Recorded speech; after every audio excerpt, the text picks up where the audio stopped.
ከ1000 ዓመታት በፊት ከታላላቁ ተራሮች ግርጌ በታላቁ ጊዮን ዙሪያ በስልጣኔያቸው ነፃነታቸው የታወቁ ጥበባቸውን በፊደላቸው አርቀው ከሮም እስከ ፐርሺያና ቻይና ይታፈሩና ይከበሩ የነበሩ ሀያል ህዝቦች ነበሩ። አሁን ስማቸው ኢትዮጵያ ይባላል። ምድራቸው በከተሞችና ሐውልቶቻቸው፣ ፒራሚድና ቤተ መንግስታቸው፣ ባህራቸውን ደግሞ በታላላቅ መርከቦችና ወርቅ ሳንቲም ንግዳቸው አንጸባረቁ። አዋቂዎችም ከመላው ዓለም ጥበብን ለመማር ወደዚች ምድር ይሰደዱ ነበር።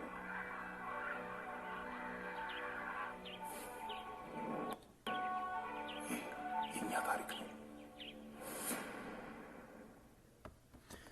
ዛሬ በሚስተር ፕሮሞተር እንግዲህ እንደሰማችሁት ከመጀመሪያው የአንደር ሬትድ የሆነ ግን ትልቅ መልእክት ያለው ሙዚቃ ማለት አይቻልም ታሪክ የሆነ የቢኒ ላስታ ሰምና ወርቅ የተሰኘውን በአልበም ምስሎች ተዘጋጅቶ በምነው ሸዋ ቲዩብ ላይ የቀረበውን የዘፈን ነው ዛሬ ያቀረብኩላችሁ። የዘፈን እንግዲህ ኢትዮጵያ ከጥንት ጀምሮ በነገስታቶቹ ያሳለፈችው ነገር ማን እንደነበር የት እንደነበር የሚናገር ግን አንደርሬትድ የሆነ ከ7 ዓመት በፊት የተለቀቀ ዘፈን ነው። ግን ወደ 101,000 ቪው ብቻ ያለው 1400 ላይክ ያለው ትልቅ ታሪክ ያለው ዘፈን ነው። ግን እንደ ተሰራው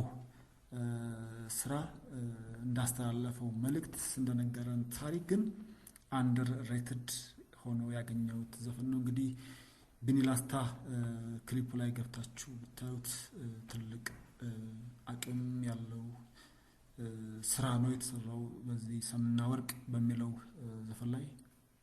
እንግዲህ ዛሬ ላነሳ የፈለኩት ለብዙ ጊዜ በጣም የሆነ ታሪክ ለማወቅ ስፈልግ ማዳመጠው የሆነ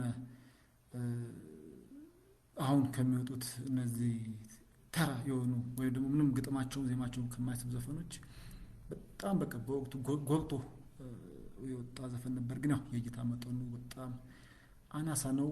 ቢኒ ላስታ ለሰጠን ነገር ቴንኪው ማለት ፈልጋለሁ። እንደ ሚስተር ፕሮሞተር ቲዩብ ለናንተም ይህንን የሙዚቃ ክሊፕ ወይ ደግሞ የታሪክ ክሊፕ ስጋብዛችሁ እንደ ሚስተር ፕሮሞተር በጣም ደስ ያለ ነው። ብዙ ነገር ታገኙበታላችሁ።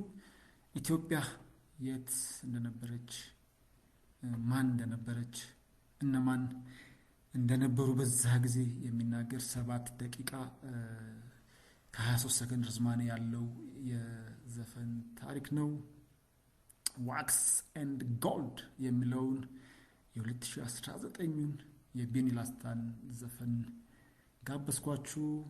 አመሰግናለሁ። ሚስተር ፕሮሞተር ነበርኩኝ።